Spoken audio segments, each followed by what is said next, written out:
Yes, IShowSpeed rero ni wamamaye ku mbuga nkoranyambaga uzwi nko gukora icyitwa live stream. Yes, ahandi rero ibikorwa akora biba biri live. Mbese ushobora kumureba kuri YouTube channel yiwe, hanyuma ibikorwa byose aba ari gukora bikaba biri live. Niba ari muri Amerika aya masaha ibyo ari gukora nawe ukaba uri kubibona wibereye mu Rwanda biri live.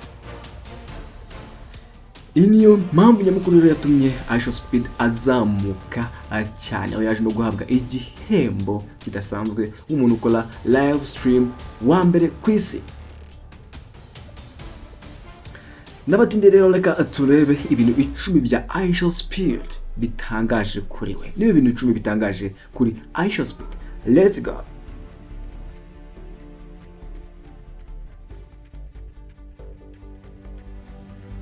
IShowSpeed rero yamaye ku mbuga nkoranyambaga zigiye zitandukanye, cyane cyane kuri YouTube. Uyu IShowSpeed rero afite amamiliyoni y'abamukurikira kuri YouTube no ku zindi mbuga zigiye zitandukanye, aho rero abantu bakora subscribe bakareba video ze umunsi ku munsi. Ibi bigatuma rero arushaho kugenda azamuka cyane, ari hagati ya miliyoni 50 na 60 kuzaba, aho n'ubundi zizarenga.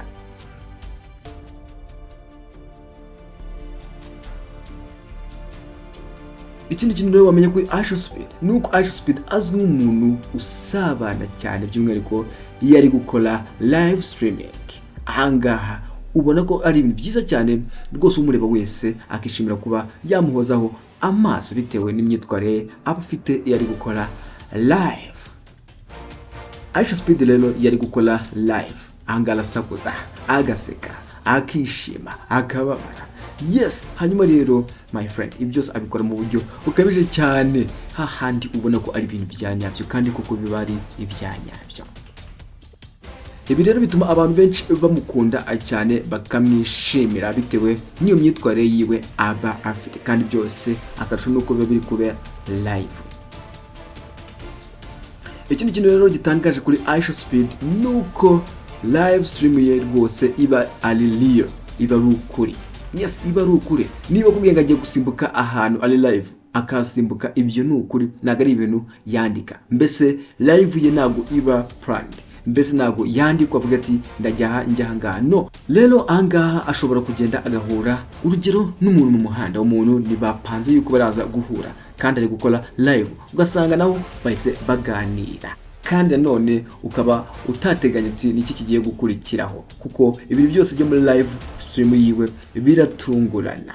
Yes, ikintu cyose gishobora kuba, ashobora kugenda wowe icyo wari witeze ntaba ari cyo ubona, hagataba ibindi bintu. Ngira ngo abantu mwakurikiye live ye mu bihugu bya Afrika ubwo yagiye abisura, ahangaha wajyaga ubona yuko live yakoraga rwose byarashobokaga yuko hari live yafataga ariko harimo na risk. Ibi rero bigatuma abantu bamukunda cyane ku rwego rwo hejuru. Ikindi kintu wamenya kuri IShowSpeed rero nuko yamamaye nk'umuntu ukora live stream wa mbere, aho yaje no kubona rero igihembo nk'umuntu ukora live stream kurusha abandi by'umwihariko ku rubuga rwa YouTube. Ikindi kintu rero wamenya gitangaje kuri IShowSpeed ni ikihe? Let's go. Ikindi kintu rero wamenya kuri IShowSpeed nuko ari we muntu wa mbere wakoze live stream bijyanye na za piramide zo mu Misiri. Yagiyemo imbere akora live stream, abantu barabikunda cyane. Abantu niwe muntu wa mbere w'umu content creator kuri YouTube babonye wageze muri piramide zo mu Misiri agakora live. Abantu benshi bari bahafite n'ubundi amatsiko bibaza bati asubundi muri piramide zo mu Misiri habameze gute imbere. Uyu rero IShowSpeed yaciye agahigo ajyamo, hanyuma rero agakora live stream ari muri izo piramide. Ibi rero byatumye yamamara cyane, hanyuma rero yashyirwa ku rutonde nk'umu content wa mbere wakoze live stream muri piramide zo mu Misiri. Ibi byatumye abantu benshi rero batangira kumukunda cyane cy'akarusho.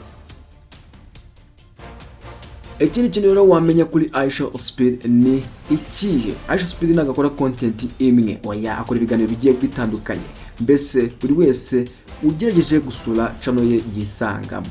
Angaha bigenda agute. IShowSpeed rero akora ibiganiro bigiye bitandukanye, aho akora ibyitwa nka gaming, bijyanye n'imikino, ibijyanye no gutembera, by'umwihariko nk'izi video tumaze iminsi tubona, ni live stream yiwe tumaze iminsi tubona kuri YouTube aho yatemberaga mu bihugu bigiye bitandukanye byo muri Afurika. Ikindi kintu rero wamenye kuri IShowSpeed si iyo content gusa akora, ahubwo nanone akora icyitwa football reactions, aho rero kubijyanye n'imikino ya football ahangaha imikino y'imipira y'amaguru aba ari hafi cyane, mbese ari uguserebra kubyishimira kwizihiza intsinzi y'abandi, aba uwa mbere mu kubayo ndetse no kuba umufana udasanzwe.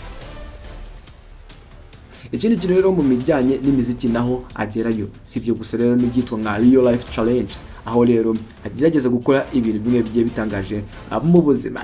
Ikindi kintu rero wamenya kuri IShowSpeed ni ikihe? Let's go.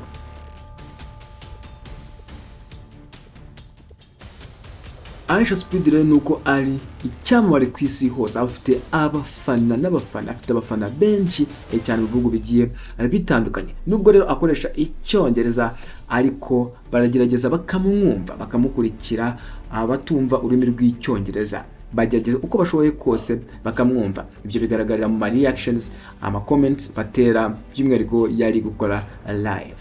Ikindi kintu rero wamenya kuri IShowSpeed gitangaje ni iki? Let's go.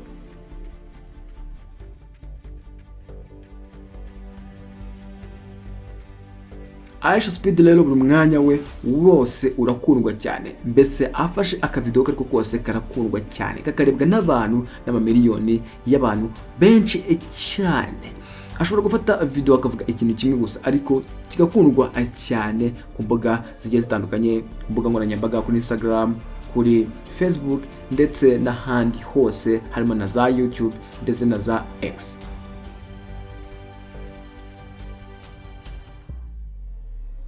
Ikindi kintu rero wamenya kuri IShowSpeed ni ikihe? IShowSpeed rero afite umuryango mugari w'abamufana, aho uwo muryango witwa rero Speed Gang. Umuryango rero uramufasha cyane, akamufasha mu bikorwa byose agenda akora. Ibi rero bigatuma aba umuntu ukomeye cyane kuri online cyangwa se ku mbuga nkoranyambaga. Ahangaha bituma rero ibihangano byiwe rwose nta wundi muntu wabyigana.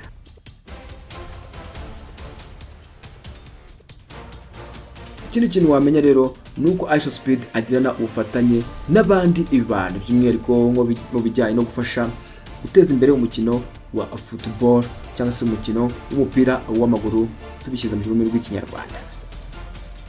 IShowSpeed rero ajyana ubufatanye n'abandi content creators, hanyuma rero bakazamurana, afasha n'abandi kubazamura. IShowSpeed akora ibikorwa rero bigiye bitandukanye byinshi cyane by'ubugiraneza. Ibi rero bituma isi yose imwishimira, abantu bakamukunda, bakamukurikira cyane. Agenda azamuka umunsi ku wundi, imbuga ziwe zose zizamuka umunsi ku wundi. Ngubu akaba ari we content creator wa mbere ku isi ukora live stream, abantu kandi benshi bakurikira igihe ari live. Ndabashimiye cyane, mugire byiza niba bwa mbere wageze kuri channel, nizere ko wakoze subscribe. Reka duhure kuri video yindi itaha. Hasta la vista.